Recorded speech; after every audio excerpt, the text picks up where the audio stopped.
imenso estar aqui com vocês esta noite, né? Mas um momento, como Deusimar colocou, de construção do conhecimento para todos nós. É uma honra para o Centro Paulo Freire estar com essa parceria com a Fundação Santoro, né?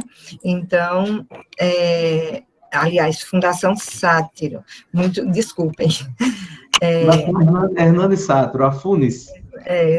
Hernani Sátiro, perdão.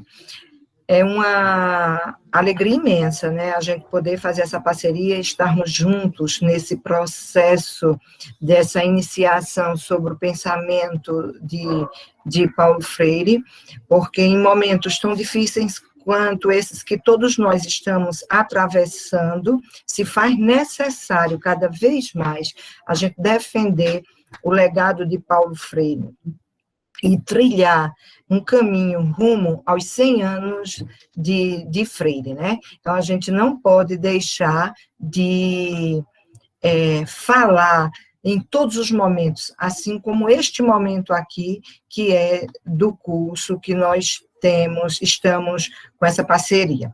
Então, é com muita alegria, né? Falar dessa temática de hoje muito me orgulha, porque ela me faz recordar a minha vivência de quando eu comecei a minha vida profissional. A minha vida profissional começou com Paulo Freire. Uma menina, a ousar dizer isso, né, de 19 anos, que começava a sua história profissional usando a metodologia de Freire no município de Caruaru, né, quando eu fiz... naquela época não era um concurso público, mas era como se fosse a seleção para iniciar a minha carreira profissional, e para meu contento era para participar durante uma semana de uma formação, de um treinamento para trabalhar com a metodologia de Paulo Freire, com o pensamento de Freire, com a pedagogia de Freire. Então, desde esse momento, então hoje eu vou falar muito mais da minha experiência também, como em outros pontos que nós estaremos traçando, né, e descobrindo juntos, discutindo dessa importância e por que essa metodologia, este chamado método, outros chamam de pedagogia de Paulo Freire, ele foi tão revolucionário na época, e se a gente aplica hoje como deve ser, ele vai continuar sendo revolucionário, porque o momento histórico vivido ainda inspira muita dificuldades, muitas controvérsias, N questões que nos dificultam. Então, estar fazendo parte desse curso é uma coisa maravilhosa, né? Vamos dar continuidade. Então, quando a educação não é libertadora, o sonho do oprimido é ser opressor. Eu começo, para a gente falar de uma educação libertadora, a gente precisa falar de oprimido e de opressor. Então, a educação, ela só é libertária, emancipatória, quando nós passamos por esse processo, por essa complexidade de deixar de ser oprimido, mas não no futuro ser futuros opressores. Então, é um trabalho interno muito grande que se dá para que isso não aconteça. Porque se assim não for, a maioria, ao deixar de ser oprimido, passa a ser o opressor, passa a ser o algoz. Então, é muito perigoso. Então, essa educação, para ela ser libertadora, nós vamos ter que construir sujeitos agentes, sujeitos de educação, sujeitos que pensam, sujeitos que não são objetos. Continuando. Então, agora, a gente adentra, né, com as experiências, os olhares e o método. Então, veja só, nós temos aqui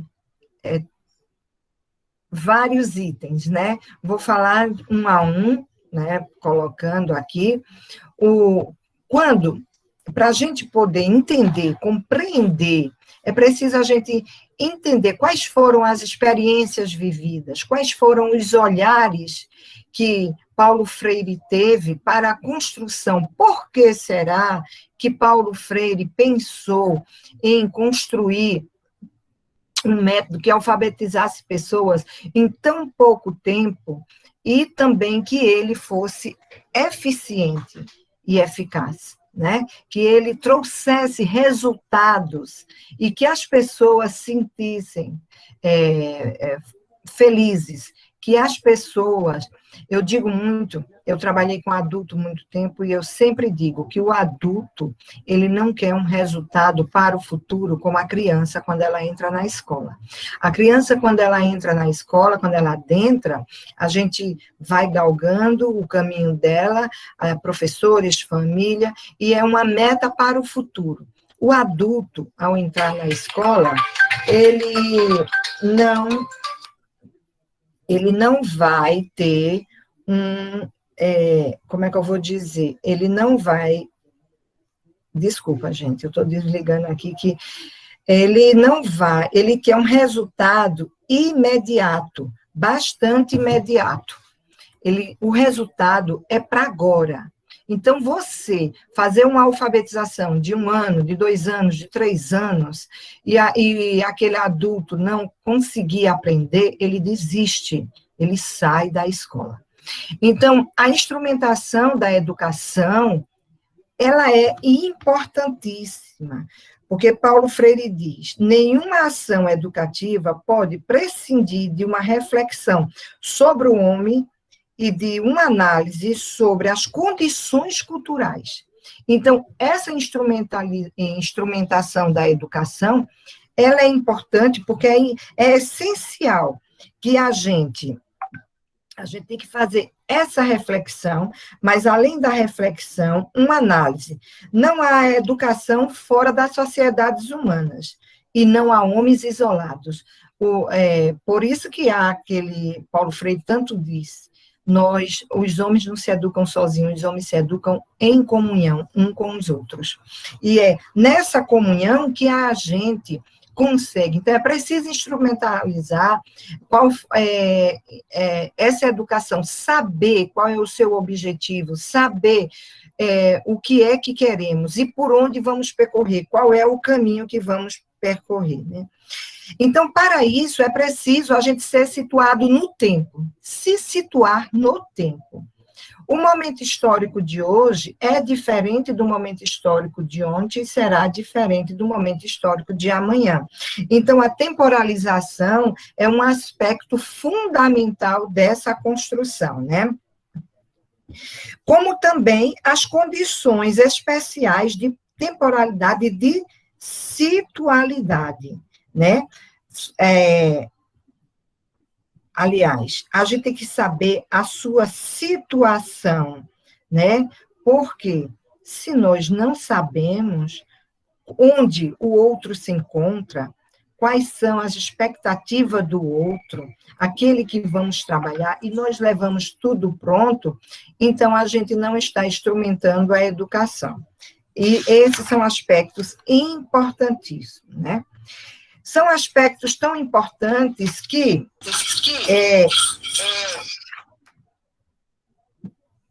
porque é importante a gente pensar que a gente não está somente sendo concreto no mundo, mas também está com ele, com o mundo, né? É dessa forma. Porque se assim não for, a gente vai estar construindo uma educação que ela vai ficar alienada e inoperante. Eu não construo a educação para o outro, mas eu construo uma educação com o outro. Isso é de fundamental importância, né? Outro aspecto a ser observado é o homem e a mulher como um ser de relações.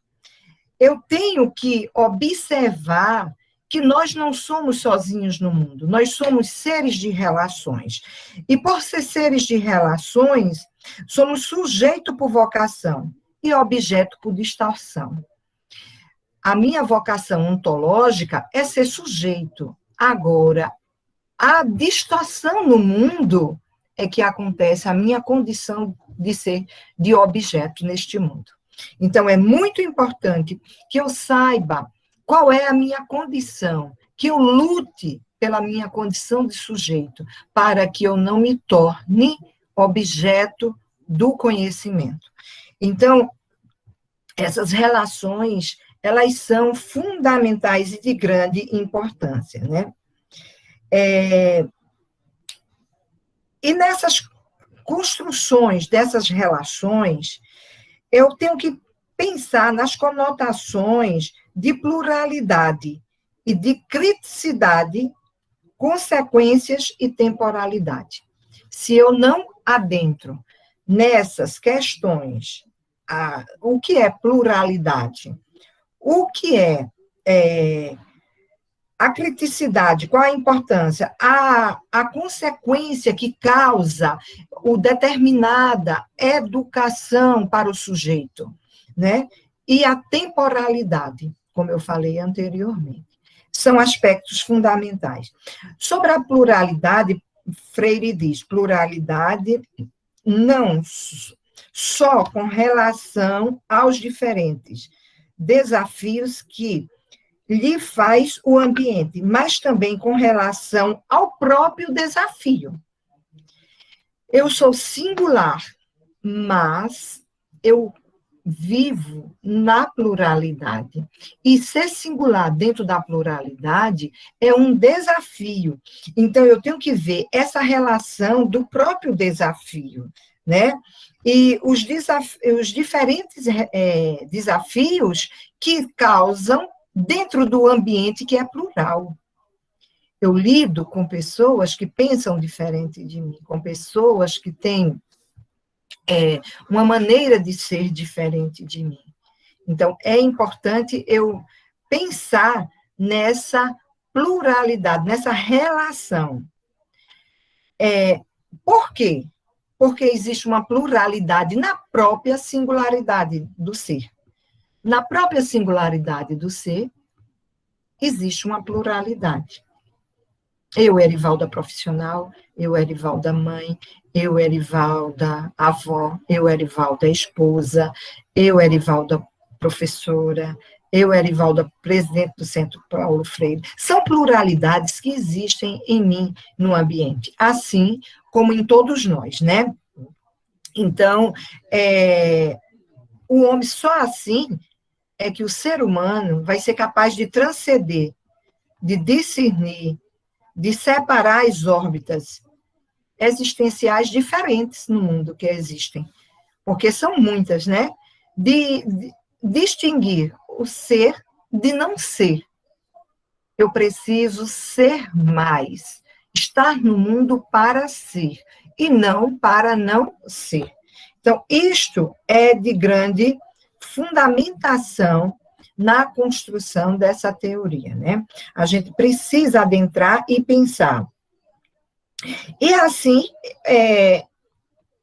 nós vamos nos lançando nesse domínio exclusivo da história e da cultura. Porque se nós somos seres históricos, obviamente nós somos seres de cultura, né? De cultura para poder modificar o mundo, porque se só fôssemos seres da natureza, não conseguiríamos modificar o mundo. Para mudar o mundo, nós precisamos ser de cultura, não é isso? Então, é importante pensar que todas essas nossas raízes, elas vão estar na temporalidade que nós tivemos na construção da história de cada um de nós. Então, é dessa forma, né, que nós vamos construindo a marca da liberdade, ela vai ser integrada à medida que se relaciona, e não somente que julga ou se acomoda. O homem, ele cria, recria, ele decide. Então, todas essas questões, elas são fundamentais. Mas tem um aspecto também bem importante que é a gente pensar, que é o homem e sua época. Como eu coloco, como é que eu imagino o homem e sua época? Cada geração, nós temos uma época. Cada geração, eu tenho, hoje, como eu falei, já avó. Então, eu tive a minha época, meus netos terão outra, e a sociedade em transição. A passagem de uma época para outra, ela vai caracterizar-se por fortes contradições, imensas contradições, né? Que vão se aprofundando, né? Dia a dia, as contradições. Nós estamos vivendo um momento histórico de contradições, de profundas contradições, de desconstrução, de tudo, de desmonte, de tudo que foi construído. Então, quando Paulo Freire pensou o método, foi preciso ele pensar a época que estava sendo construído, o índice de analfabeto que era tão alto, porque, né, necessitava-se de uma nova forma de ensinar a ler e a escrever, mas não somente a codificar e decodificar palavras, mas a ler e escrever, lendo também o seu entorno, lendo também o mundo, né? Então, o que é que a gente vê? Que entre os valores que emergem, né, em busca de afirmações, de realizações, os valores do ontem em busca da sua preservação, né, que nós... Aí, o que a gente vê com essa questão do homem de sua época? Se nós fôssemos tratar de colocarmos em prática a metodologia de Paulo Freire hoje, em qualquer uma de nossas escolas ou em qualquer uma de nossas cidades, nós precisávamos rever as palavras precisariam ser revistas. Aí é por isso que a gente precisa pensar um pouco na transição, porque a transição, ela é importantíssima, né? O ser humano, ele é um ser de transição. A gente vai fazer essa transição de maneira ingênua, né? Vamos ter a transição de maneira ingênua do senso comum, daquilo que conhecemos, para um aprofundamento, que passamos para a transição crítica, né? Não alienada. Se não houver a transição da ingênua, o que vai acontecer? Nós teremos, sim, uma massificação, uma transição do fatalismo, uma transição onde não iremos adquirir o conhecimento, não haverá o sujeito cognoscente, e sim o sujeito objeto, não o sujeito, o ser sujeito, mas o ser objeto. Então, essa transição que Freire fala para nós, ela é importantíssima na educação. Eu não mudo na terça, quarta-feira, eu já me mudo, me transformo em professor. Para eu me transformar uma professora, eu passei anos de minha vida estudando. Então, serão muitos debates, muitas questões que precisamos ver, né? Então, outro aspecto importante que a gente traz é o Brasil, uma sociedade em transição. Então, tem a transição do sujeito e uma transição do país, né? O que é mais do que essa transição do país e do Brasil que aconteceu, que foi a prolongação daquela sociedade da época, né, que se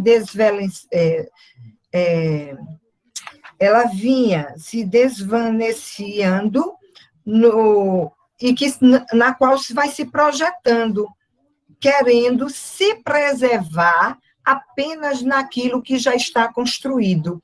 Então, é importante haver o quê? Uma penetração, né, na nova sociedade, que ela vai ser anunciada. E essa nova sociedade vai descartar totalmente a velha? Não, ela vai incorporar a sociedade que vinha, os momentos históricos, porque para que haja a mudança, a transição, é preciso que a gente conheça o momento histórico passado, o que aconteceu, quais foram os acontecimentos, o que levou à mudança, o que levou à transição, quais foram as provocações. Então, são questões bastante importantes, né? Outro aspecto também é a democratização fundamental que aconteceu na época, né, que foi democratização, por que foi chamada? A sociedade brasileira em transição, ela havia, né, se instalado entre nós como um fenômeno grande, né, que foi chamado de democratização fundamental, que implica uma crescente participação do povo em seu processo histórico.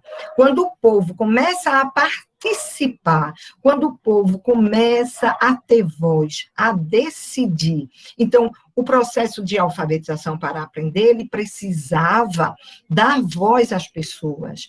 Eu não ia só colocar na cabeça das pessoas aquilo que eu sabia, que vinha de cima para baixo, mas sim dar importância aos conhecimentos que os educandos também tinham, né? Então, isso, nesse processo de democratização, era de extrema importância, né? Nesse processo, não é mais importante somente eu assistir, ser passivo. Você quer participar, que é importante. Quer decidir, quer tomar partido, quer ter parte, quer ser. Então, isso é importante.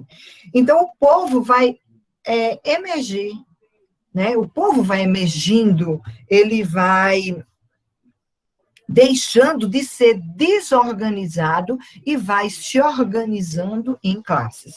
Então, quando a gente pensa no processo de educação, no processo de alfabetização, a gente primeiro tem que fazer esses pensamentos, né?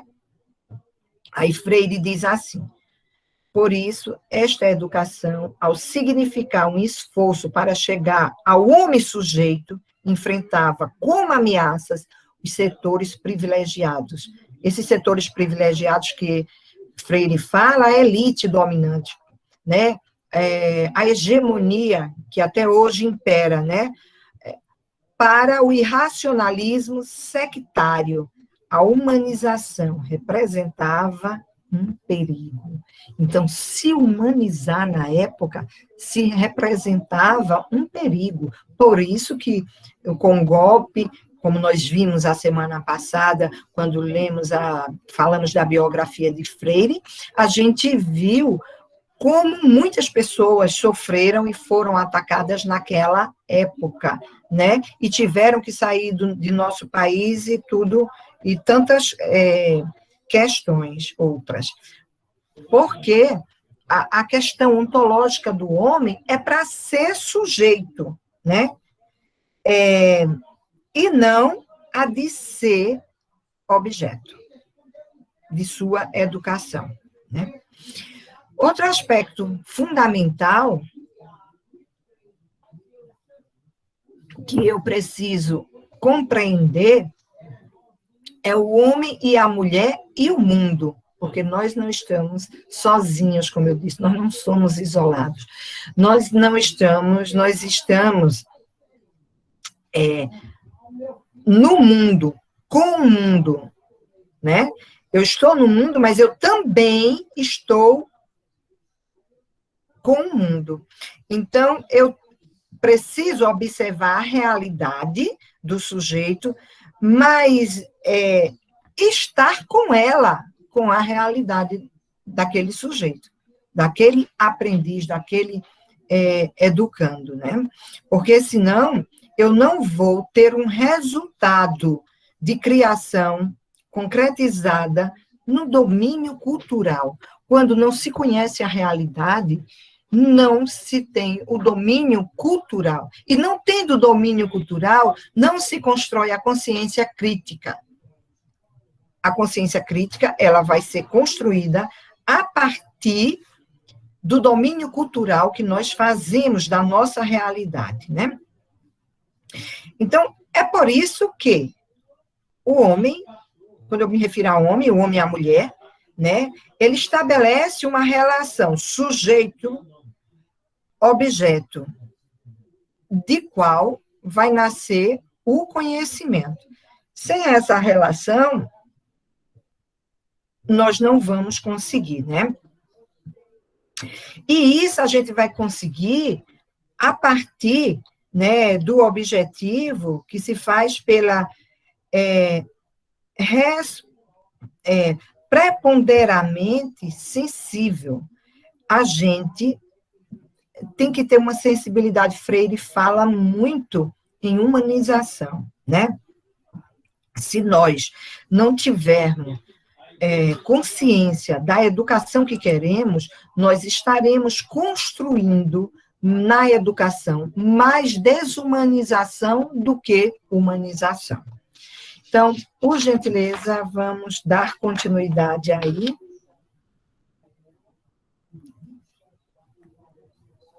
Aí, eu venho perguntar, né? E o que é cultura? Né? O que é cultura para Freire? O que é que ele imaginava com cultura? Se a gente observa aí essa imagem, a gente vai ver um homem, aí nós vemos a moradia, nós vemos a natureza, nós vemos o campo, aí a gente vê o relevo, a gente vê pássaro, a gente vê animais. Então, na verdade, cultura é a experiência humana crítica e criadora. É a participação do homem como sujeito social, cultural e histórico.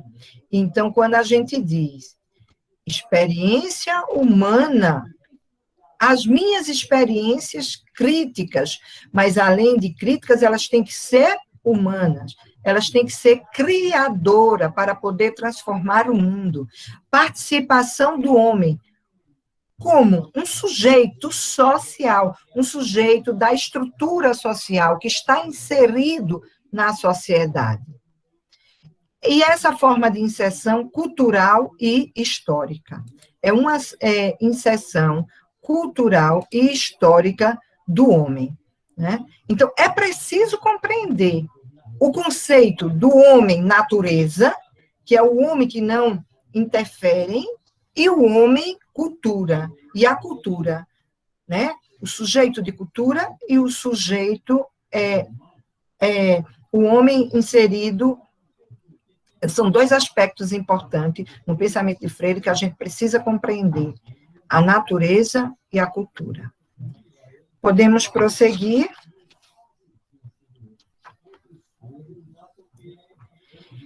Então, aí a gente vê que é preciso a gente ter uma organização reflexiva do pensamento. Quando a gente pensa nessa organização reflexiva do pensamento, a gente pensa ajudar o homem a organizar reflexivamente o pensamento. E de que maneira eu vou conseguir organizar reflexivamente o pensamento, né? Eu preciso dar subsidiar,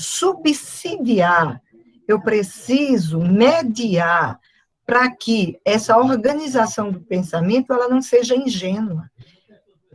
Por isso, a educação problematizadora. A educação que vai levar a uma problematização da realidade vivida, né? Outro aspecto importante é o surgimento de um novo termo entre compreender e atuar. Quando eu digo compreender, o que foi que eu compreendi, e dessa minha compreensão, de que forma eu vou atuar. Então, é o pensar. É quando eu vou organizar a minha maneira de pensar, eu vou mudar, eu vou fazer a transição, da transição ingênua para a transição crítica. Então, é muito importante essa organização reflexiva do pensamento. Ela não se dá do dia para a noite, do momento para outro. Ela vai se dando na construção cotidiana, ela vai se dando nas relações que eu faço com as pessoas, com o ambiente, com os movimentos. Então, é assim que ela vai se dando. Continuando. Aí, como eu posso compreender o método? Eu tenho que me fazer esses questionamentos, né? É possível alfabetizar adultos sem natureza e cultura? Há essa possibilidade de alfabetizar adultos sem fazer essa relação da natureza e da cultura? Que leitura de mundo os educandos trazem? Qual é a leitura de mundo que eles trazem? Qual o maior desafio da alfabetização? São questões que eu preciso implementar, indagar, fazer uma reflexão, fazer a compreensão reflexiva, né? Qual o maior desafio da alfabetização? Como a pedagogia de Freire influencia a aprendizagem crítica? De que forma ela vai influenciar a aprendizagem crítica? É importante, né? O homem e a mulher são seres de relação, eu acredito nisso, ou eu continuo acreditando que basta eu entrar na universidade, basta eu fazer pedagogia, basta eu estudar, eu ler um livro e levar tudo pronto para a escola. Apenas isto é importante, né? Somos seres de relações, é importante que pensemos nisso. Esses são questionamentos que eu deixo para que possamos pensar um pouco a esse respeito, né? Para que a gente possa fazer indagações a cada momento, quando nós pensamos que tipo de educação queremos. Continuando.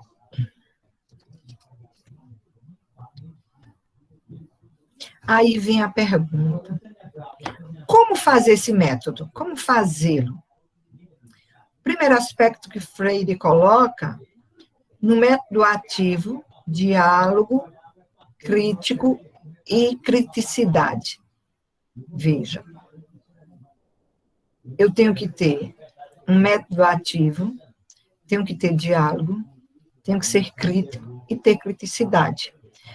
Diferenciar crítico de criticidade, porque nem muitas vezes nós temos as duas coisas.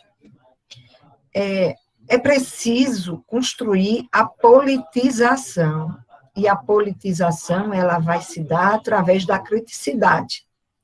Mas o diálogo, para ele ser crítico, ele tem que ser provocativo, ele tem que ser problematizador, ele tem que trazer conflitos. A letra B, que eu esqueci de pôr aí, né? Na modificação do conteúdo programático da educação. Quem é o professor? A professora sou eu. Então, eu tenho que ver o que é importante para o meu aluno com ele, e não eu ver, porque eu penso que é importante. Então, o conteúdo programático da educação, ele tem que ser modificado. Às vezes, na maioria das vezes, ele não atende à necessidade do educando. E por não atender à necessidade do educando, ele causa desistência, evasão na escola. Muitas vezes, eu me recordo muito, quando meu filho estava no ensino médio, ele dizia, eu não sei para que eu estou estudando isso, se isto não vai servir para a minha vida. Aí são questionamentos que nós fazemos que muitas vezes não serve mesmo.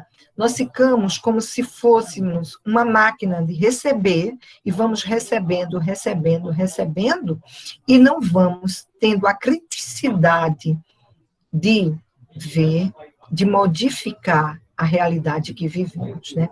E na letra C, no uso de técnicas como a de redução e a codificação. Então, eu preciso reduzir esse conteúdo ao que é importante e necessário, e o que vai trazer significado na realidade. Se eu vou educar em patos, obviamente, eu não vou trazer as palavras que vão gerar conteúdos, as palavras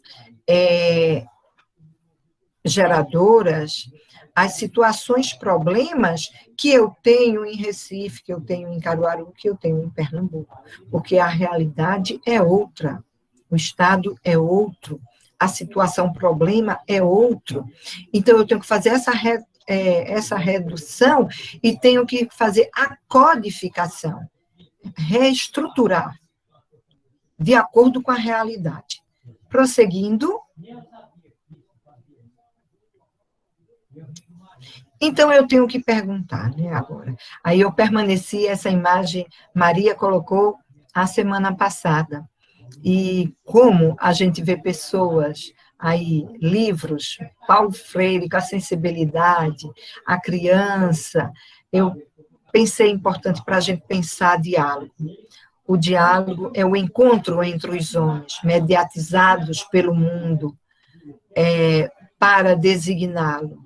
Se ao dizer suas palavras, ao chamar ao mundo, os homens o transformam, o diálogo impõe-se como o caminho pelo qual os homens encontram seu significado enquanto homens. O diálogo é, pois, uma necessidade existencial. Esse final é fundamental. Na nossa existência, é importante que haja o diálogo. O diálogo é comunicação. Mas como é que se dá essa comunicação? Só há comunicação quando há o entendimento do outro. O outro compreendeu o que eu quis dizer e eu compreendi o que o outro quis falar. Não há diálogo de forma vertical, só há diálogo de maneira horizontal. É preciso pensar na horizontalidade para que haja realmente o verdadeiro diálogo. E sem diálogo não há educação. Não pode-se ter educação sem diálogo. É praticamente impossível. Eu não posso pensar em alfabetizar, ou educar, ou estar ali, ou ensinar, seja qual for a palavra que eu utilize, sem que haja diálogo. Porque, como Paulo Freire diz, é uma necessidade da existência humana. Eu sou ser de relação, sou ser plural, sou ser singular. Construo minha humanização. Acima de tudo, sou humano. Então, são nesses aspectos que nós precisamos pensar. Continuando. Aí, veja essa imagem do diálogo. Eu achei fantástica, né? Eu peguei lá no Google, né? E eles se cumprimentam, mas é como se houvesse uma interlocução. E nessa interlocução, ele se faz para montar o quebra-cabeça. Se a peça não se encaixar, não vai haver o diálogo. Porque certamente o que o outro falou, O que um falou para o outro não foi compreendido. Então, o diálogo para Freire é de A-B-B, comunicação. Então, não pode, ele é horizontalizado. É uma relação de empatia na procura de algo. Então, eu tenho essa relação da empatia na procura de alguma coisa que eu preciso descobrir. E eu vou descobrir com amorosidade, com humildade. Então, o diálogo, ele é amoroso, ele é humilde, ele é crítico, ele é esperançoso, ele é confiante, ele é criador. Então, é preciso que ele seja esperançoso, que nos dê possibilidades de não desistir. Ele é humilde. Quando Freire fala em humildade, ele fala de uma forma de humanidade, né? Essa amorosidade, porque para Paulo Freire, o amor é uma das questões mais importantes, não somente na educação, mas na vida. Para a vida. Não há vida sem amor. Então, esse diálogo horizontalizado, ele vai nos trazer fé, confiança, ele vai ser criador porque vai nos dar condições de criar, de recriar. Então, pensemos nesses encaixes. Pensemos quando a gente vai dialogar com alguém, se eu faço essas questões fluírem dessa maneira. Continuando. Agora, também existe o antidiálogo para Freire, onde a educação ela não vai acontecer, onde a alfabetização ela não vai acontecer. Aí, veja aí, ele não dialoga. Veja a posição dos dois. Um está de costa para o outro. O que um fala, o outro não está nem ouvindo. Parece as nossas escolas. Eu me lembro de uma mensagem que há, e a mensagem, ele diz assim, que um homem voltou 100 anos. Ele saiu, não sei se vocês já escutaram, e fala assim, um homem, ele volta à Terra 100 anos após. E quando ele volta, tudo tem se modificado. Todos os lugares, nenhum dos lugares ele conheceu. Tudo estava diferente. O único lugar que ele conheceu foi a escola. Porque a escola estava exatamente igual como ela era. As bancas sentadas, organizadas em fileiras, o professor lá na frente e um estudante olhando a nuca do outro e não olhando o olho do outro, olhando o que o outro queria expressar, olhando o que o outro queria dizer. Não. Ainda estava o professor em cima no tablado e não tinha descido para falar horizontal com os educandos. Então, aí é o antidiálogo. O diálogo A, B, de forma vertical, onde não há entendimento. Antidiálogo, comunicados, não existe, né? A relação de simpatia quebrada, ela está totalmente quebrada, danificada, não há empatia. É preciso haver empatia na educação. Então, o que é que vai ser construído? Desamor, inumilde, acrítico, desesperançoso, sem fé, sem confiança. Então, não há aquela amorosidade, não há aquela confiança. São questões que a gente não vai haver esperança. É uma desconstrução. Parece que nós estamos vivendo o antidiálogo, o momento histórico, o século XXI, o ano de 2020, de 2016 para cá, parece-me que nós estamos no antidiálogo. estamos vivendo, fazendo essa relação, essa construção. Continuando. Aí, a gente vai ver aí o novo conteúdo programático, né? Aí eu gostei dessa de Freire, que colocou a maneira, o olhar dele, a sensibilidade, né? Porque ele disse, é o entendimento do que é natureza e do que é cultura. Porque se eu não tiver o entendimento do que é natureza e do que é cultura, então eu não vou conseguir ter um novo conteúdo programático para os educandos. Se eu não fizer essa relação, eu não tenho, né? Aí, o debate sobre a realidade em círculos de cultura. É a partir desse entendimento que o ser humano, Erivalda, Carlos, Kátia, Jordana, Maria José, todos nós somos natureza, mas todos nós somos seres de cultura.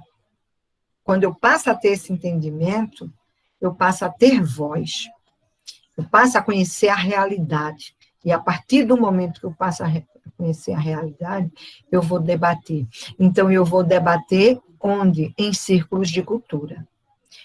Então, Paulo Freire chamou de círculos de cultura a forma de educar sem ser olhando para a nuca do outro, mas ouvindo o outro, dando voz ao outro, debatendo a realidade, debatendo questões essenciais na existência humana.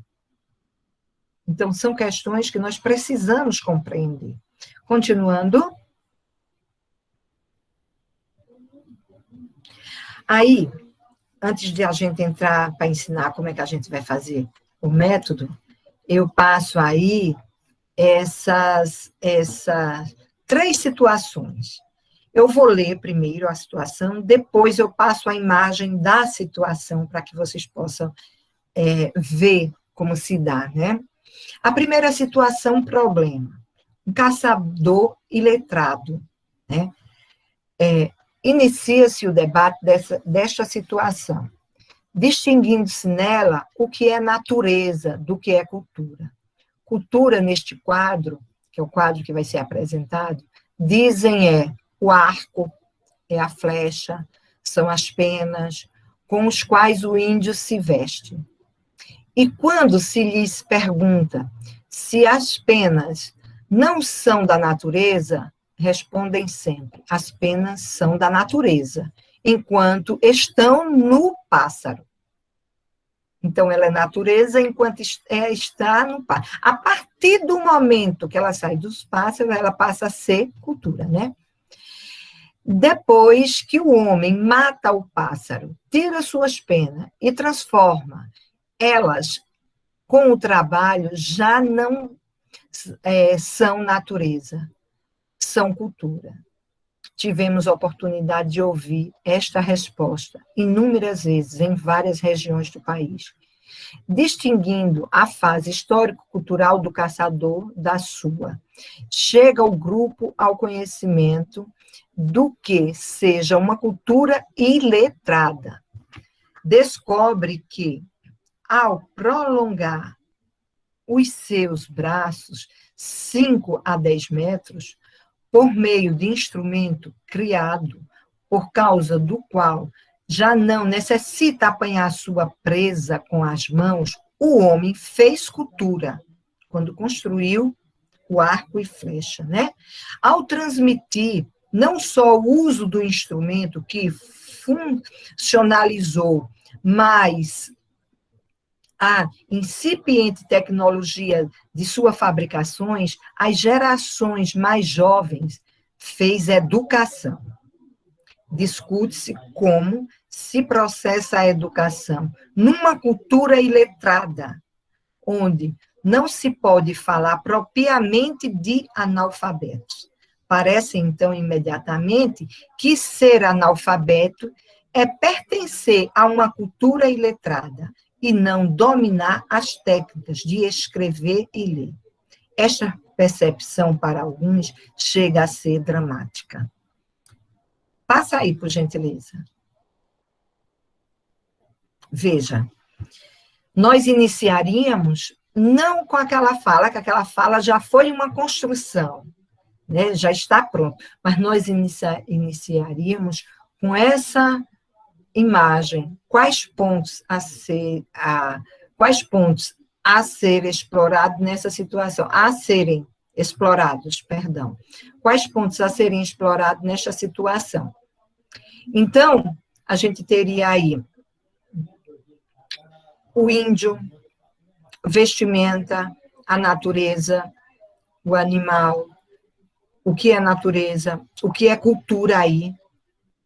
Nessa situação, nós só teríamos como cultura o arco e flecha, como foi colocado, e o restante nós teríamos como natureza.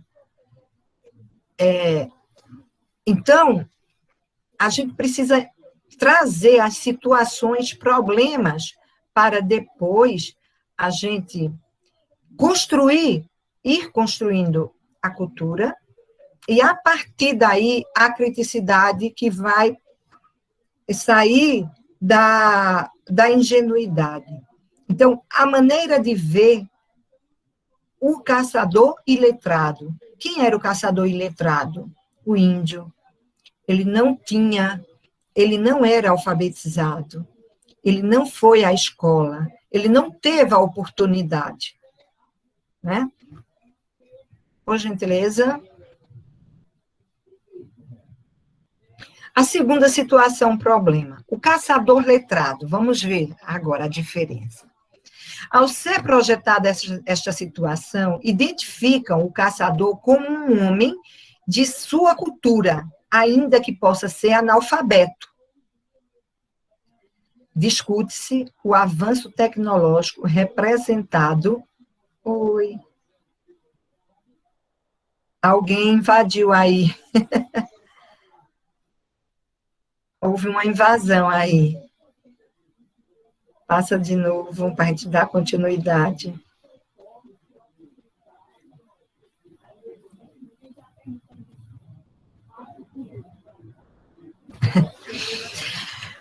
Ao ser projetada essa situação, identificam o caçador como um homem de sua cultura, ainda que possa ser analfabeto. Discute-se o avanço tecnológico representado na espingarda, em confronto com o arco e a flecha. Analisa-se a possibilidade crescente que tem o homem de, por seu espírito criador, por seu trabalho, nas suas relações com o mundo, transformá-lo cada vez mais. E que esta transformação, contudo, só tem sentido na medida em que contribuir para a humanização do homem, na medida em que se inscrever na direção da sua libertação.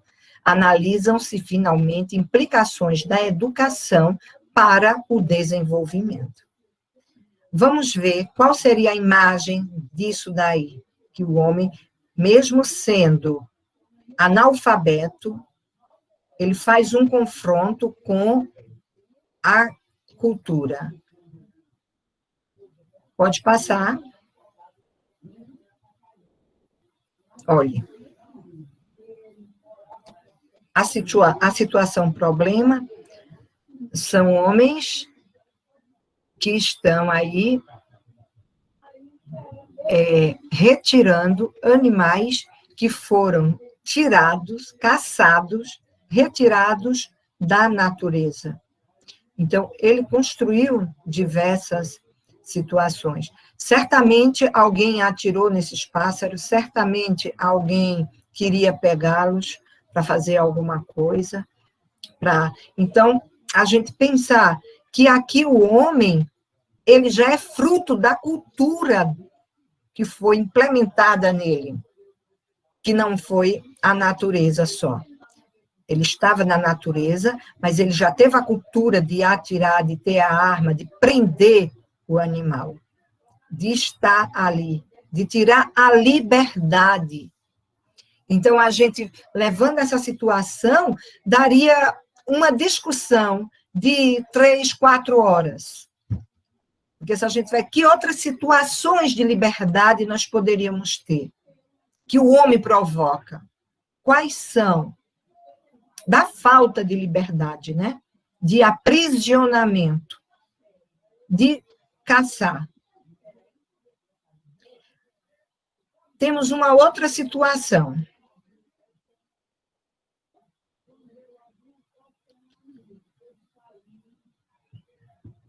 O caçador gato. Porque ali era o caçador letrado, o caçador iletrado e o caçador gato.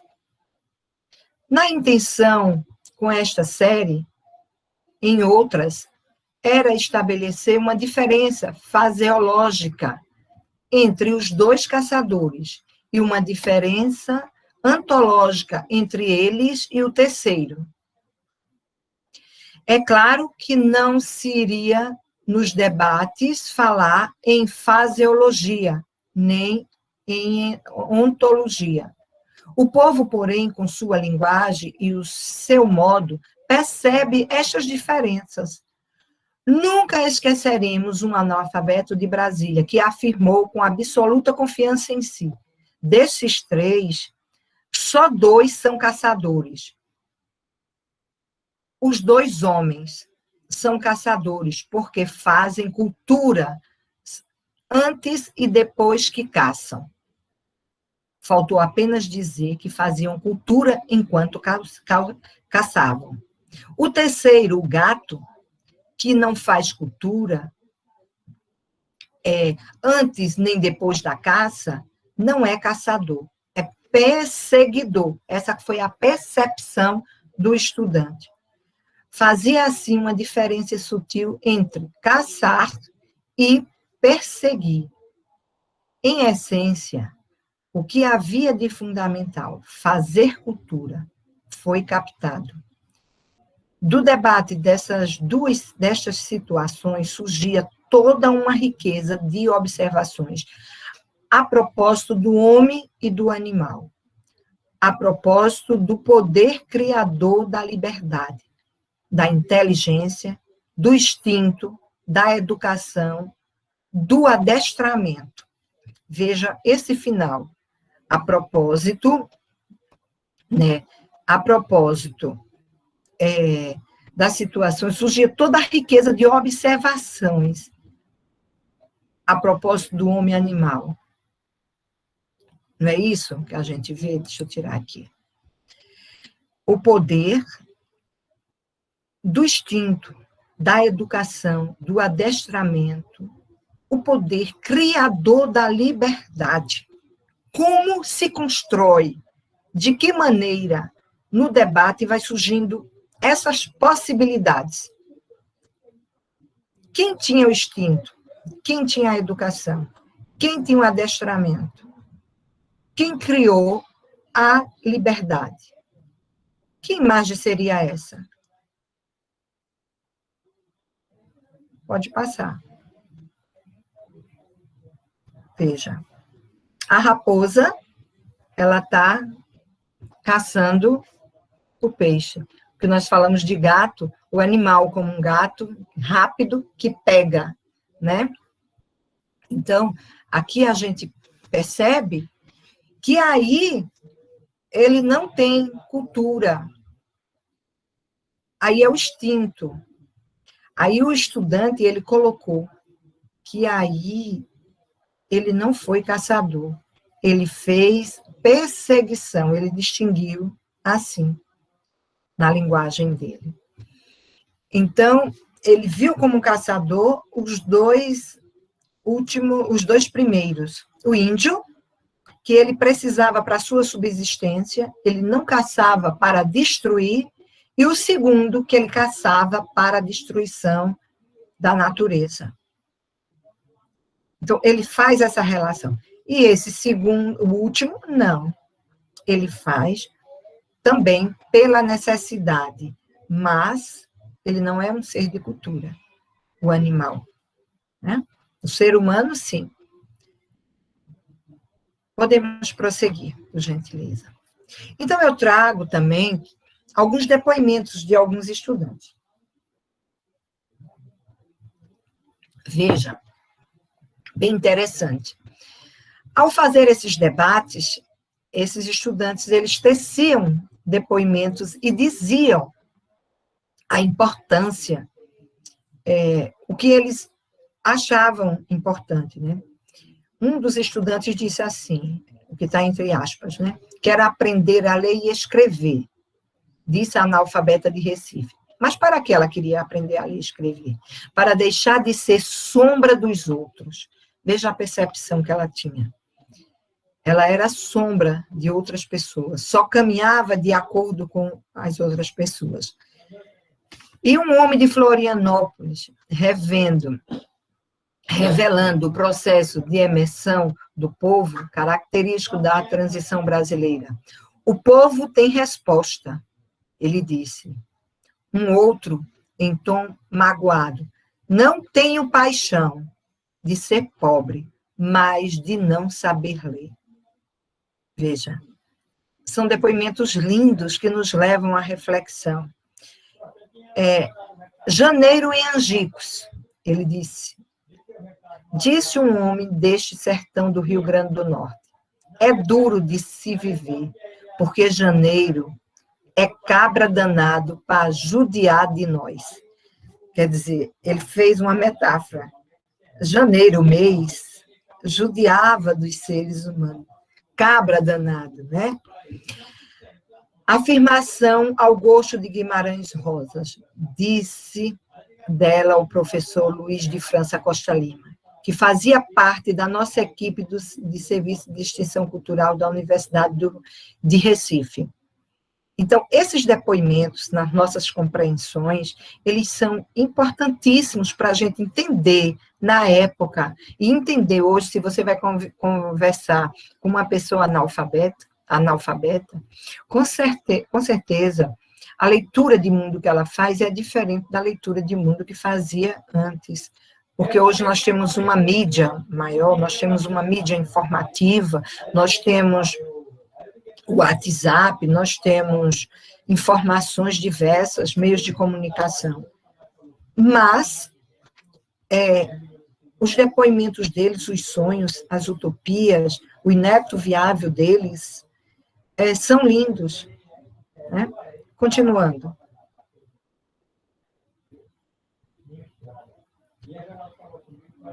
Ainda diz, quero aprender a ler e escrever para mudar o mundo. A afirmação de um analfabeto paulista para quem, acertadamente, conhecer é interferir na realidade conhecida. Veja.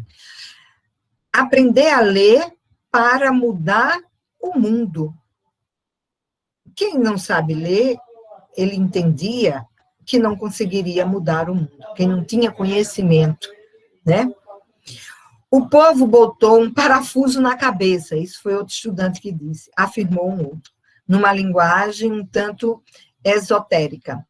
E ao se lhe perguntar que parafuso era este, respondeu revelando mais uma vez a emersão popular na transição brasileira.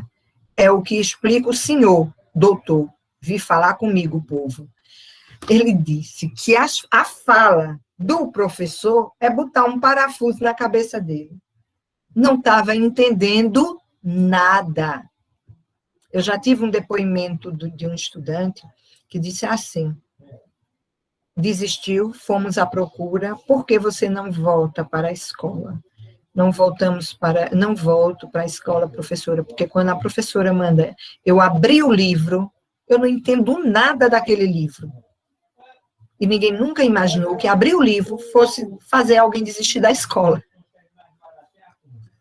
O livro não era realidade, o livro não era interessante, o livro não chamava a atenção, o livro não dizia nada para ele. Então, obviamente, ele desistiu. Continuando.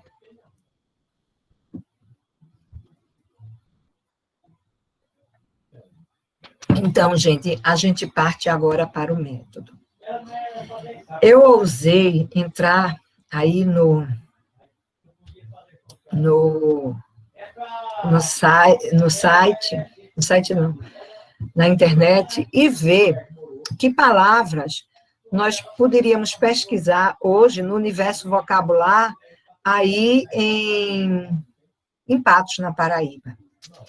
E fui descobrir que a cultura, a economia, primeiro vida, que é a essência, cada cidadão, mas algodão, a economia gera em cima da cultura do algodão. O calçado, tem indústria de calçado, indústria, feijão também, caatinga, clima, entre outras. Botei aí Então, esse levantamento do universo vocabular, eu faço a partir do momento daquelas situações, problemas, que eu estou levantando e dialogando com os estudantes na comunidade. Eu vou abrir uma escola lá em Patos, em um determinado no campo. Talvez o universo vocabular que eu vá precisar para lá seja diferente do universo vocabular que eu precise para a cidade.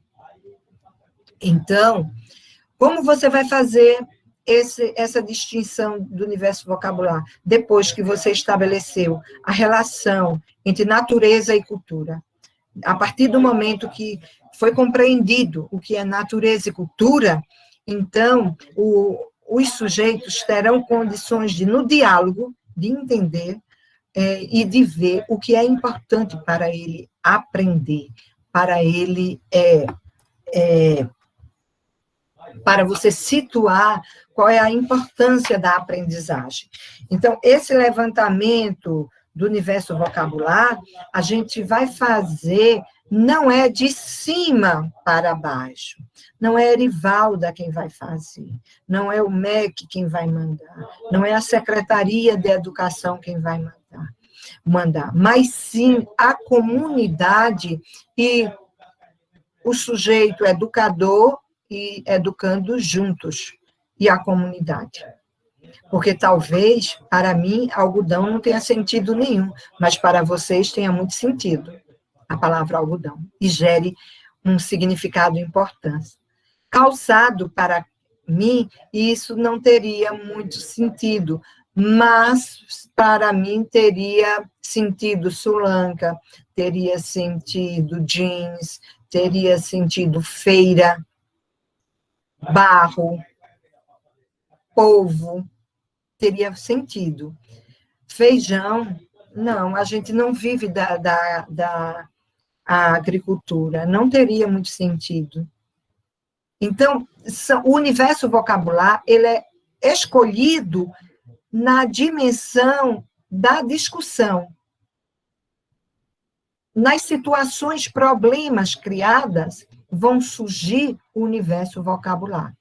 Não pode ser um universo vocabular muito grande. Tem que ser, você tem que separar a quantidade de palavras. Veja, eu coloquei aqui vida, talvez algodão ele nem ficasse aí ainda, calçado, tivéssemos que procurar palavras mais simples para depois as mais complexas, para chegar. Podemos passar?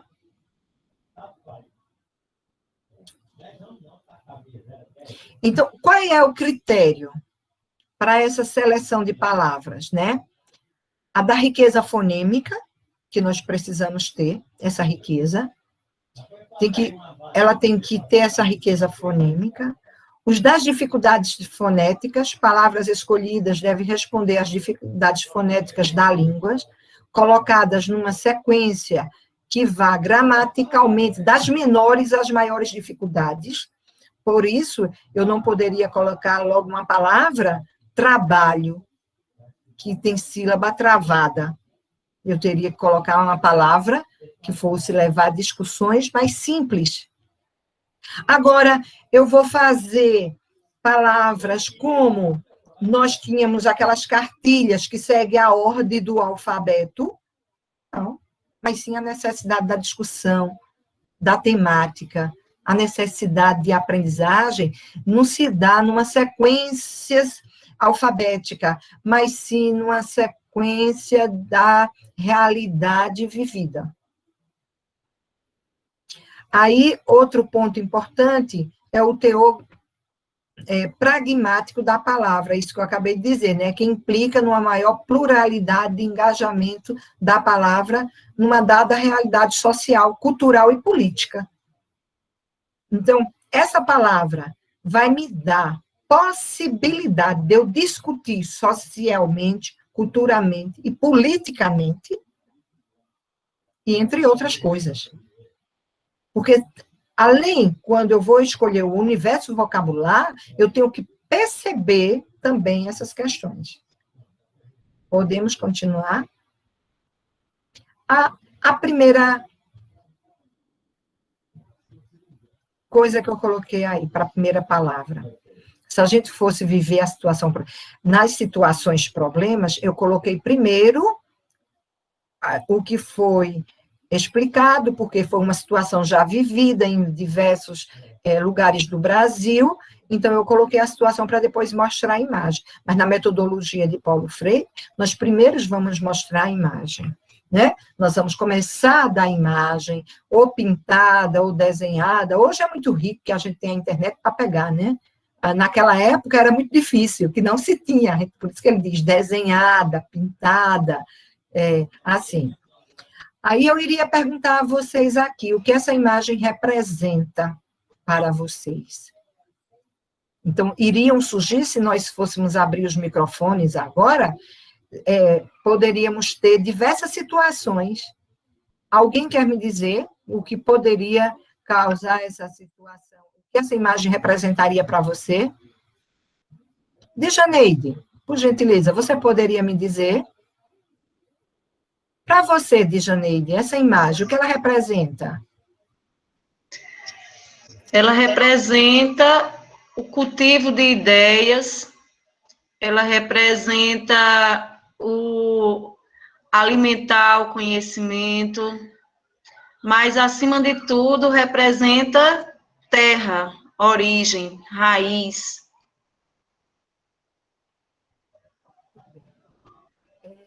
Carlos, obrigada. Carlos, o que representa para você essa imagem, Carlos? Imagens sempre nos provocam, né?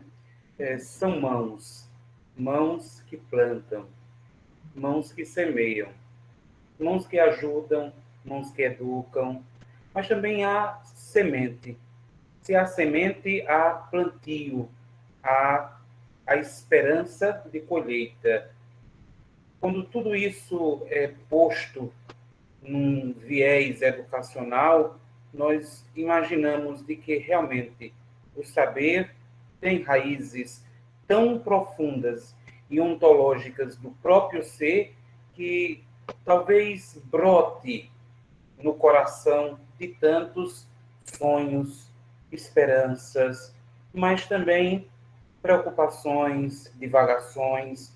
Então, essa terra realmente precisa ser transformada por nós, que pensamos, ou pelo menos que provocamos o pensamento e a busca pela sabedoria.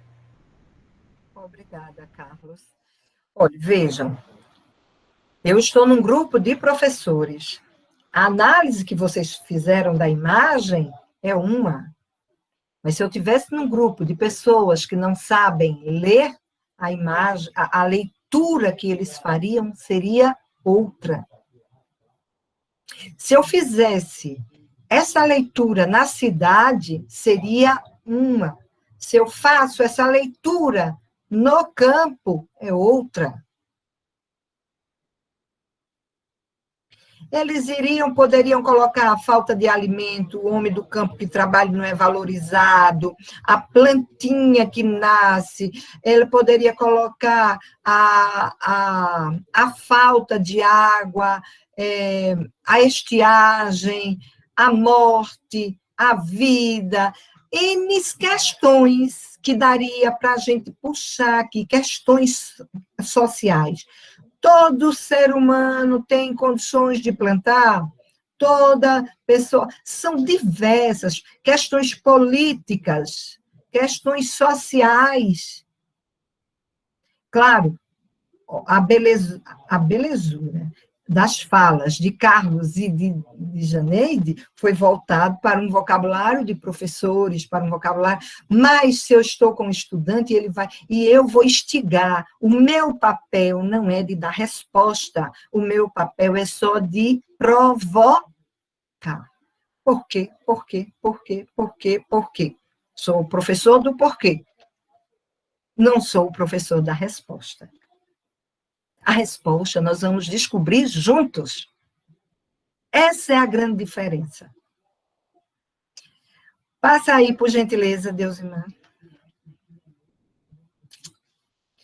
Olha a palavra, vida. Lembram da palavra que eu fui lá pesquisar? A minha comunidade foi a internet, porque eu não tinha comunidade para buscar, né? Então, veja, eu vou mostrar agora, depois de todo o debate com o estudante no método, todo o debate, toda a construção cultural, eu estou construindo cultura com ele, depois de toda a construção cultural, que vai envolver política, que vai envolver sociedade, que vai envolver trabalho, que vai envolver tudo, aí é que eu vou partir para mostrar a palavra. Aí eu mostro a palavra como um todo. Vida. Vida. Depois eu vou mostrar a palavra, a sua primeira família, completa. A segunda família, completa. Depois, o que faço? Eu vou ler primeiro de maneira horizontal. Vá, vé, vi, vó, vu. Eu não estou começando com B, do alfabeto, lembram? Eu estou começando com V. E se ele não vai aprender a ler? Vai. Porque ele vai ter a história de vida dele, ele vai ter colocado todas as questões, ele vai ter debatido. Aí depois vou ler da, de, do, do. Depois eu vou ler vá, da, vé, de, vi, di, vó, dó, vu, du. Vocês estão vendo que a mudança de som já mudou? Quando eu leio na vertical, vá, da, vé, de, vi, di, vó, dó, vu, du, quase eu fiz construções de palavras. E eu poderia ter feito construções de palavras que não existam, mas são construções, são válidas no processo de aprendizagem, de letramento. Depois, a segunda parte, a outra parte do, aqui eu já estou em muitas partes, do processo são 17, né? Eu fui falando eu vou pegar e vou juntar. É porque eu estou pensando que eu não estou no virtual. Vocês estão vendo meu dedo indo? Era como se eu estivesse lá na sala e mostrando aos estudantes. Depois que eu aprendo os sons daí, depois que eu debati, e que o som que eu li de trás para frente, de frente para trás, na vertical, na horizontal, e os sons já estão assimilados, eu vou para a construção dos vocábulos. Aí eu vou construir aí os vocábulos totais possíveis. Isso aí só foi o que eu coloquei, os mínimos, né? Vavá, dado, duda, didi, dúvida, vai, dedo, dia. Aí você vai me dizer, mas o vai aí não tem. Aí, quando eu vou mostrar eles, eu vou mostrar. Se eu tirar o V, aliás, o D do I, eu posso pegar o vá e o I. Basta eu tirar. Quando eu era alfabetizadora, eu botava a minha mão em cima da letra, e agora? O que eu posso construir? E assim sucessivamente. Então, aí você vai construindo esse processo. Prosseguindo, você quer falar antes de... Aí, a última fase, do processo, do método, é a feitura de fichas com decomposição das famílias fonímicas correspondentes aos vocábulos geradores. Exemplo, eu vou recortar também, posso fazer recortado, eu fazia muito recortado e colocava para que eles montem, construam ali, e vão construindo e vão lendo, para não ser somente o quadro. Eu fui uma das professoras da minha época que mais construiu jogos educativos para jovens e adultos. Pena que eu só tinha 19, 20 anos e não soube aproveitar. E outras pessoas pegaram o meu feito e levaram para o Estado. Hoje teria outra postura, né? Ia fazer como é a que nós fazemos, os direitos autorais. Então, a gente vai construir esse fichário aí. Passando. Eu exemplifiquei aqui, com, por exemplo, se eu fosse trabalhar no Rio de Janeiro, uma palavra ou numa grande cidade, como São Paulo, como Recife, que tem uma grande capital, que tem muito a questão favela, ela seria essencial, né, para trabalhar. Então, quais são as necessidades fundamentais? Que são o que nós vamos puxar, é o social, habitação, alimentação, vestuário, saúde, educação. Quando eu vou discutir com o educando, eu já vou pensando nessas possibilidades da provocação. Em que eu vou provocar?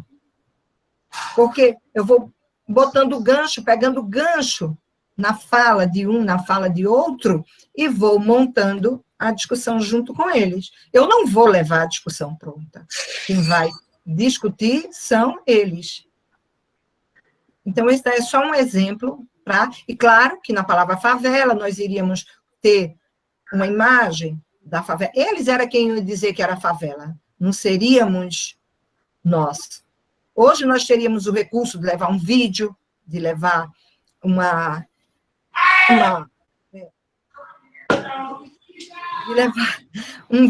de levar uma outra situação, que é uma imagem, um desenho, e assim vai. E, a partir daí, fazer todas aquelas outras questões. Prosseguindo.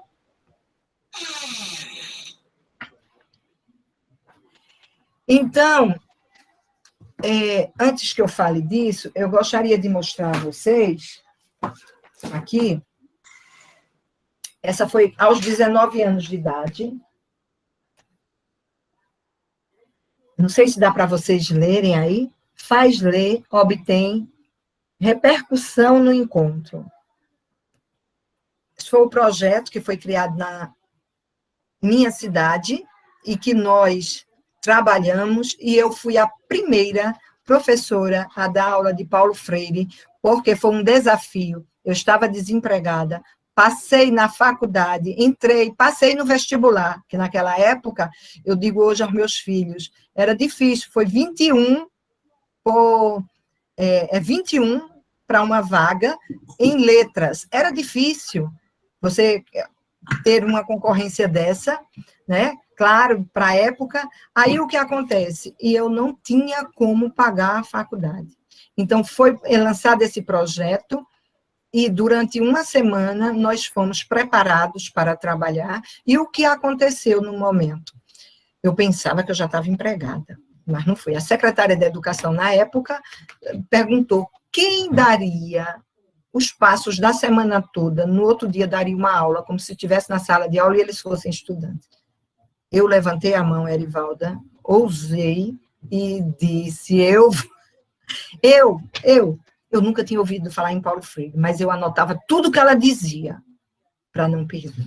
Então, aqui, vou mostrar só para que vocês possam, chamava-se Caderno da Gente. A primeira palavra da gente foi vida, também. O processo. Depois, aí tinha todo aquele processo.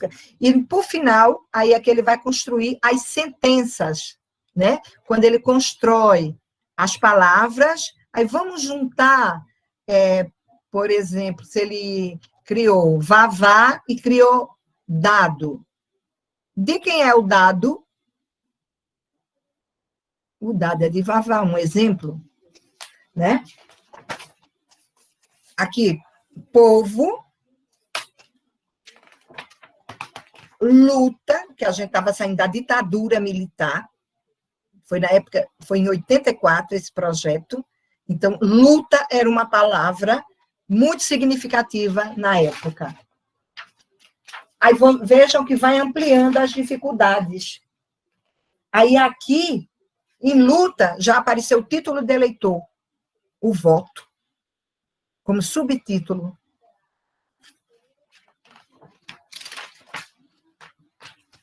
Casa de tijolo. Então, não podia faltar. Morava em Caruaru, boneco de barro. E assim vai, toda. E, por final, olhe, já ia saindo com dificuldades, com textos. As palavras iam dificultando. Aqui, a palavra enxada. Aí, na palavra enxada, ia sair trabalhador, ia sair venda, ia sair quem trabalha, se é explorado, se não é explorado, o homem do campo, o atravessador, a cultura, todas essas questões. Então, esta foi a primeira, esta foi a segunda, né, que nós trabalhamos. Eu tenho só um depoimento aqui, eu gostaria de ler das minhas coisas antigas, que foi quando ele veio conhecer, e eu conheci essa pessoa também. Meu nome é Leonardo Rodrigues, trabalho no Ministério da Educação da Colômbia. Estou no Brasil há 2 semanas, acredito ter ganho bons amigos, podendo desfrutar do calor do povo brasileiro, de sua amizade, de sua amabilidade. E pude constatar o bom nível das pessoas que têm responsabilidade de manejar e desenvolver programas de educação de adultos. Vi com muito agrado o compromisso de professores e professoras, e assim ele foi colocando. Então, nós recebemos, nesse período, pessoas já na Nicarágua, Colômbia, até Cuba, visitando, né? Então, foi muito bom, só quis relatar isso a vocês. Então, não é o mais forte que sobrevive, nem o mais inteligente quem sobrevive, é o mais disposto à mudança que sobrevive. Paulo Freire diz isso. Quando nós estamos aptos, aquela transição, mudança é transição. Então, não basta ser inteligente, nem ser forte. É preciso estar disposto. É preciso começar, mesmo que a gente erre. É errando que a gente vai aprender. Pode continuar? Continua. Todo amanhã se cria no ontem, através de um hoje. Temos de saber o que fomos para saber o que seremos. Então, se eu não sei, eu sou muito grata. Hoje, estou presidente, estou, né? Presidente do Centro Paulo Freire, mas a minha trajetória, ela é longa com Paulo Freire. E eu sou, assim, muito felizarda de ter conhecido, não somente nos escritos, nas leituras de Freire, mas na prática, na minha praxis pedagógica. Então, isso para mim é muito importante. Continuando, minha eterna e grande gratidão a todos vocês e todas as pessoas que aqui estão.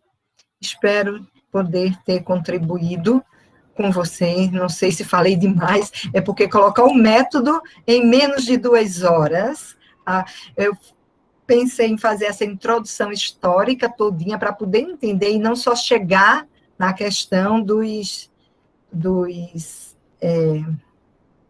e não só chegar na questão das palavras geradoras. Ok, gente. Ai, Deus e mar. Quero agradecer a professora Erivalda. Vamos para as interações.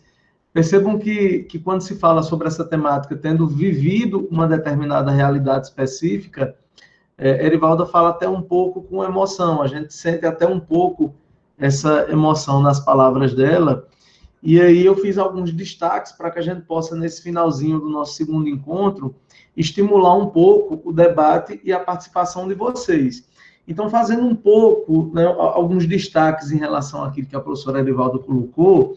Então, tem uma coisa que eu acho fantástica, que existe uma palavra que o Freire ele usa muito, que é a palavra pluralidade. E o que é interessante na obra dele é que a palavra pluralidade ela é usada não no sentido limitado, ela é usada, e aí a professora Erivalda colocou de uma maneira muito feliz isso, ela é usada dentro de uma perspectiva tripla, né? Tanto em relação à docência, como à discência, como também em relação às situações problemas. Então, hoje a gente fala muito na diversidade curricular, a gente fala muito na diversidade de pensamento, na pluralidade de ideias.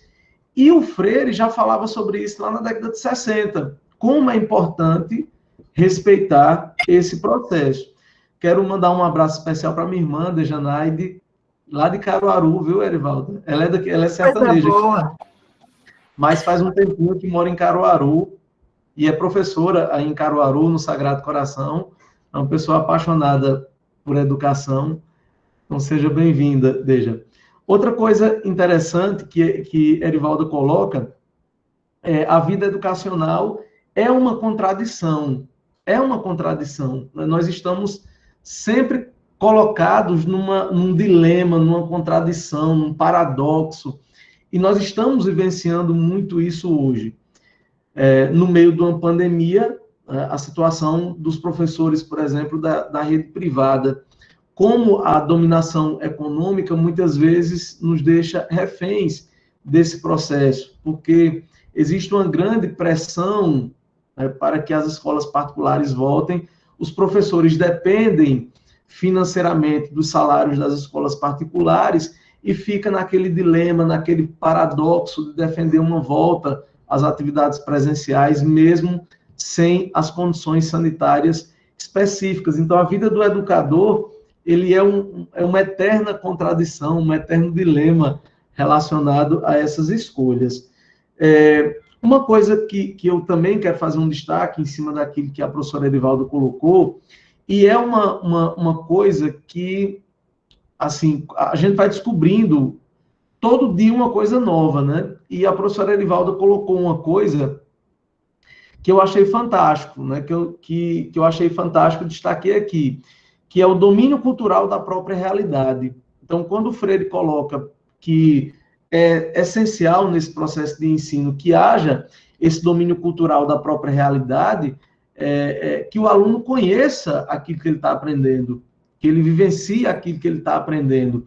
E aí, fazendo uma ponte com a atualidade, quantas vezes nos encontros pedagógicos que nós participamos, a ausência desse domínio cultural da própria realidade é colocado como causa de evasão.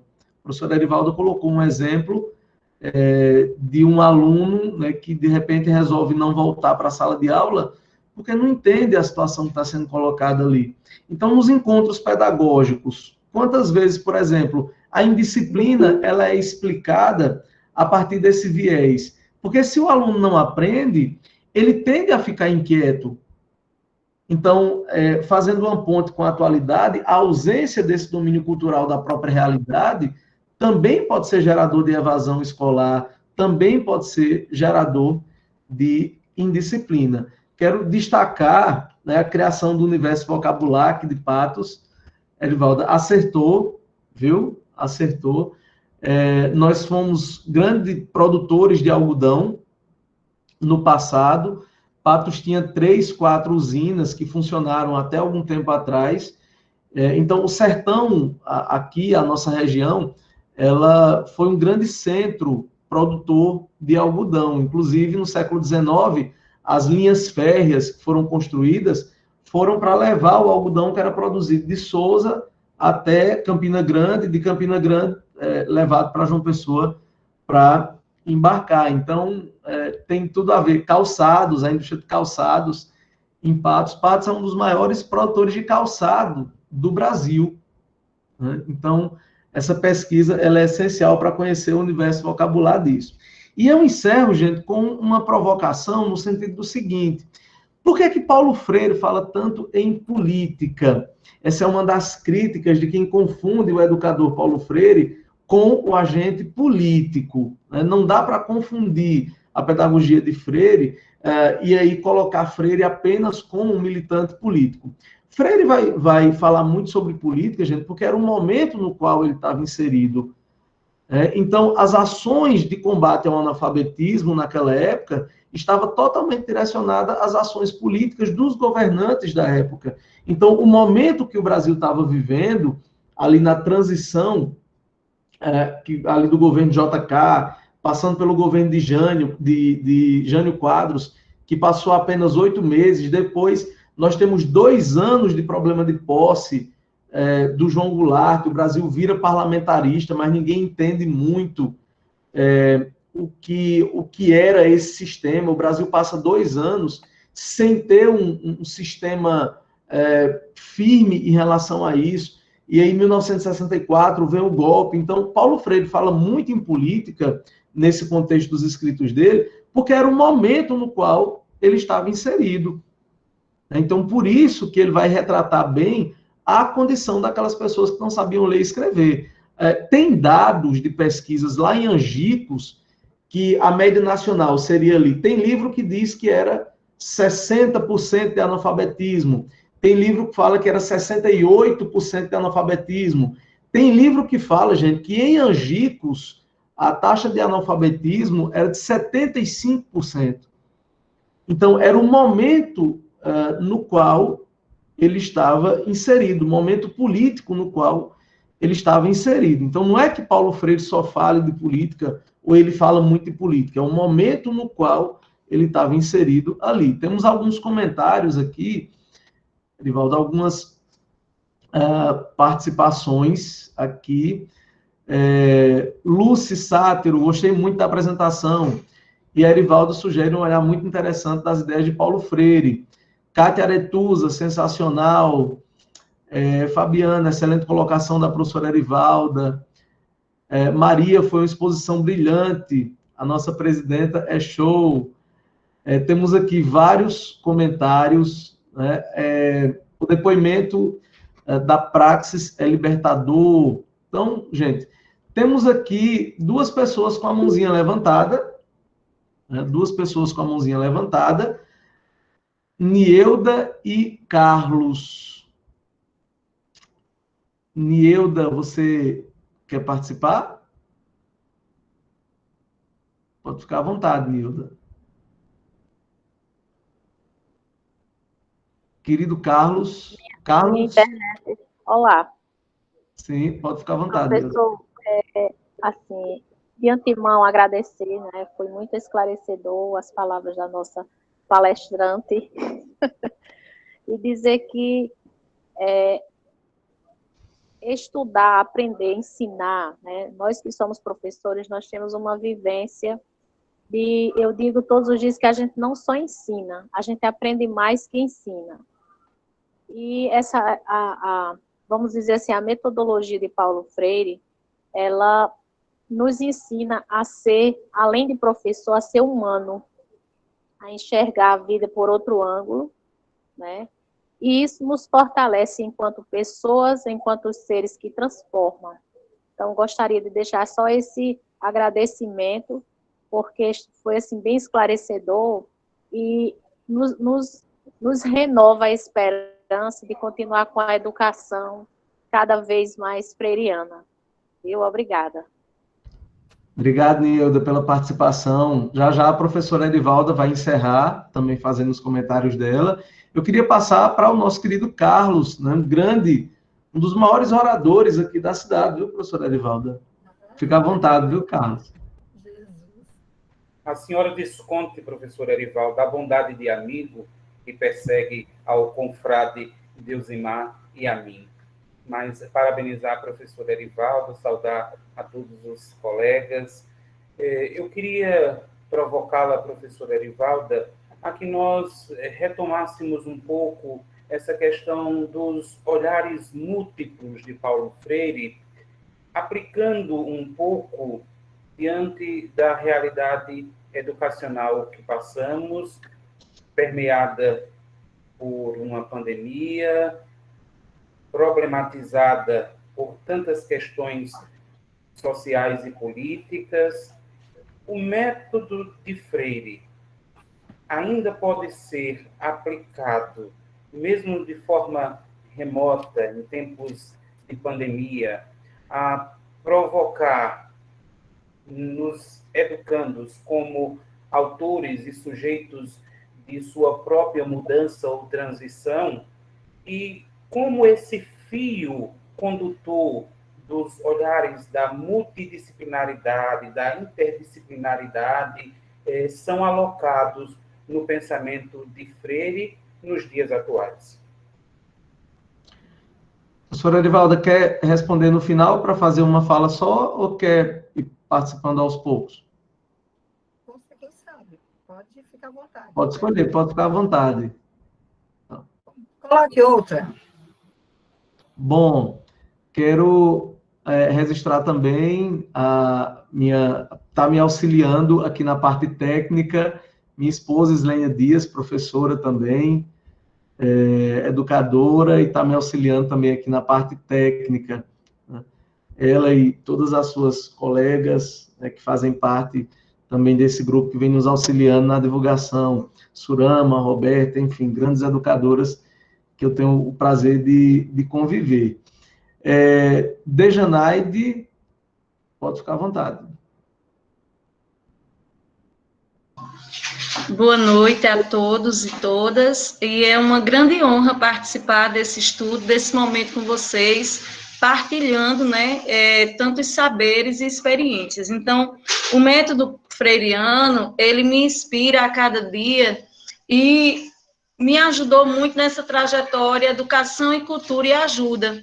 Então, a minha prática de sala de aula hoje é uma prática onde eu trago todos os dias a interpretação textual, a vida, assim, ó. Os alunos, eles conhecem a vivência cultural da cidade, né, através os cordelistas, a leitura de cordel, o vocabulário local, eles passam a compreender qual é o meio que eles estão inseridos, que país cultural de Caruaru é esse. Então, assim,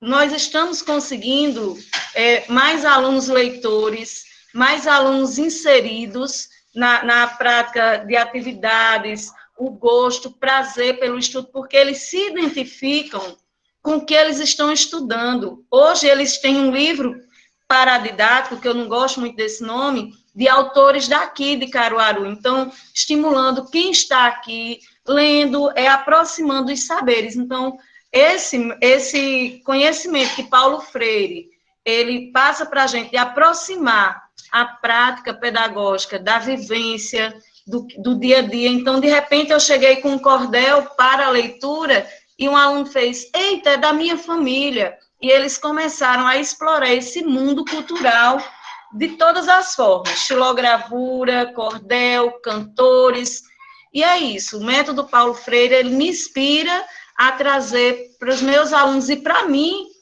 que todos os dias eu aprendo mais, essa prática da vida com a escola, né? Da vida com a aprendizagem. Aí eu me sinto bem freiriana. Obrigado pela participação. Veja, o espaço está aberto para quem quiser participar. Eu vou passar para a professora Erivalda para fazer os seus comentários. Gente, quem está com dificuldade de assinar a folha de frequência, o link da frequência, me passa direitinho essa dificuldade que a gente vai tentando resolver com a parte técnica, tá bom? Professora Erivalda, pode ficar à vontade. Veja, para responder, porque as demais colocações, elas foram interativas, né? Não foram perguntas, na verdade. Então, é bom a gente fazer essa troca de experiência, conhecer o trabalho que a outra pessoa está realizando. E isso é de grande valia, e isso é caro a cada um de nós. Com relação à pergunta de Carlos, quando ele fala a questão do método Paulo Freire, poderia ser colocada hoje de forma remota, e como ficaria mais ou menos assim, né, que ele fala, essa questão da interdisciplinaridade, dessa multiculturalidade, como faríamos, né? Veja, essa forma remota, inclusive, nós já tecemos debates aqui no fórum. Eu também faço parte, coordenei o Fórum de Educação de Jovens e Adultos do Estado durante 4 anos, e ainda participo, eu fico me metendo nessas coisas, que acho que são importantes, né? No Fórum Regional de Educação de Jovens e Adultos. E uma das maiores dificuldades que foram apresentadas é essa questão do estudante, o acesso. Primeiro, muitos não têm aparelho que possa atender a necessidade deles para trabalhar, para abrir Meet, abrir Zoom, essa questão. A internet também. E Paulo Freire fala muito de amorosidade, de interação.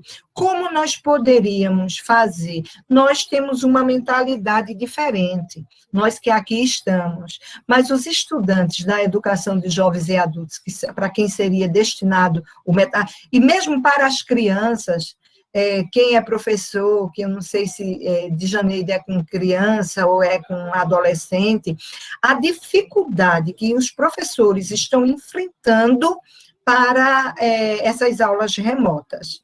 Então, com certeza, seria difícil a implementação, principalmente para alguém que está aprendendo a ler e a escrever, porque a interação, o concreto, que é importante no processo de aprendizagem, de alfabetização, nós não teríamos de maneira remota. A forma remota de aprendizagem trouxe algumas coisas importantes para nós, sim. Muitas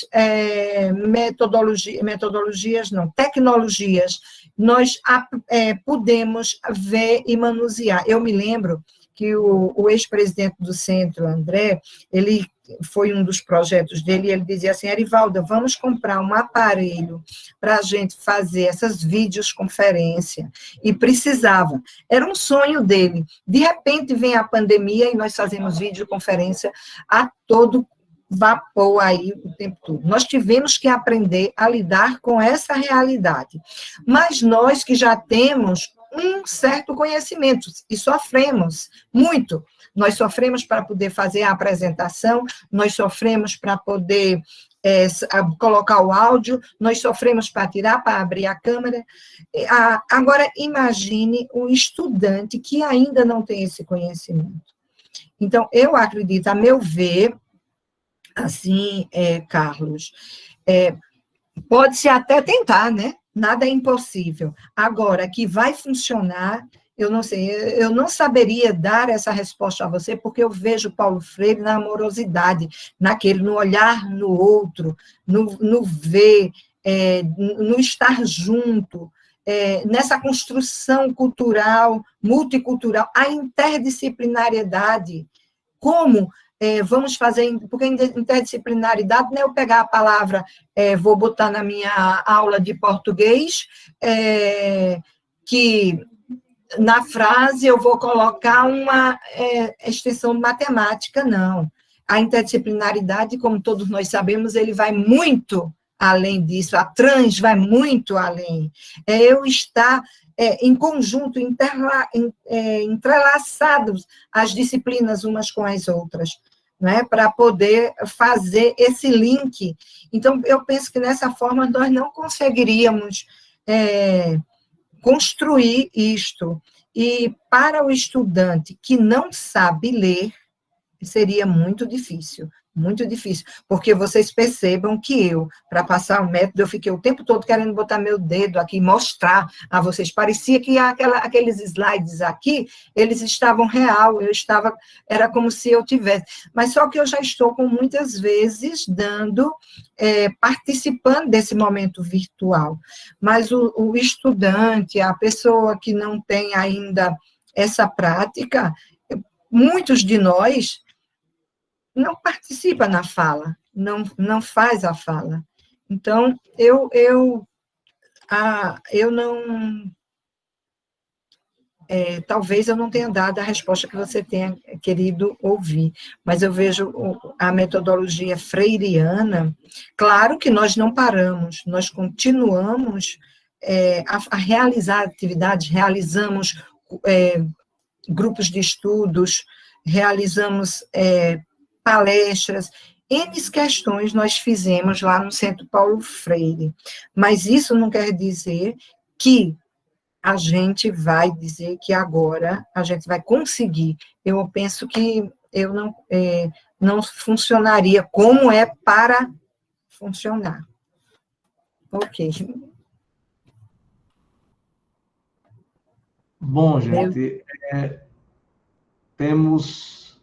não tem mais ninguém inscrito aqui, pontualmente, 8 horas e 59 minutos dentro do nosso horário limite, não é? Às 9 horas. A folha de frequência, o link da frequência está nos comentários. Está nos comentários, Maria Helena. É só você voltar um pouquinho aí, mas eu posso colocar também novamente aí. Carlos já colocou aí. Obrigado, Carlos. Gente, até o próximo encontro, até a próxima quinta-feira, no nosso penúltimo encontro, tá bom? Uma boa semana para vocês. E eu vou colocar lá no grupo o link do evento sobre o centenário do Celso Furtado. Evento gratuito na próxima segunda-feira, às 7h30 da noite. Com certificação Unifip e Fundação Hernani Sátil. Tá bom, gente? Um abraço e até mais. Deus abençoe. Tchau. Eu agradeço a vocês pela oportunidade de estar aqui, né? Na próxima semana eu não poderei estar com vocês, a Aparecida é quem vai estar sozinha com vocês, e eu digo do centro, em razão de que no dia 10 eu estarei em outro momento, num pré-colóquio de Vitória, vai ser a abertura e nós estaremos lá. Então, minha gente, meu muito obrigada mesmo. Deusimar, obrigada a vocês todas e todos. Até mais, gente. Tchau, tchau. Tchau.